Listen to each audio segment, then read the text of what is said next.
Hi guys, this is Wendy, and this is my channel, Wendy with the I. I am back with another HelloFresh meal. This one is the Melty Monterey Jack Burger with onion jam, garlic mayo, and crispy potato wedges.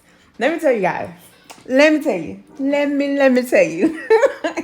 This was so good. This was so good, and I totally believe the calorie count, 1,000 calories. That's why it was so good, because the calorie count tells you so. These HelloFresh meals, I definitely did not look at the calorie count per serving because, as you guys know, I'm trying to lose weight, and so this is not aiding in that. But I gotta tell you, this was an amazing meal. Prep time was 10 minutes, cook time 35 minutes. It did take me longer, obviously, because I was filming, but this is probably about right as far as prep and cook time. Again, an amazing meal. I don't know what else to say about it. I mean, everything that I've tried so far has been amazing. I have 2 more meals left that I haven't cooked as of today. And so hopefully I'll get to them this week.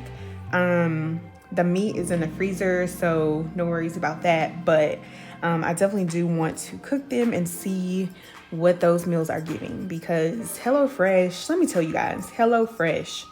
I need to go in there and look for healthier options, because I can't be getting meals that are 1,000 calories. 1,000 calories a serving. I can't be doing that unless I'm just gonna eat one meal a day, because like that's just crazy. But back to this meal. This meal was exceptional. I actually had a friend that also got this meal, and she said that her potato wedges did not turn out as good as mine. And it's possibly because you need to cut your potato wedges pretty thin. You'll see in the video that I did actually go back and I cut them originally, but then I went back and like cut them again. And so that may be the difference. I don't know. But again, amazing meal. If you have any questions, leave them down below and I'll answer them to the best of my ability. But just wanted to share, guys. Enjoy my cooking montage of this HelloFresh amazing meal. Bye.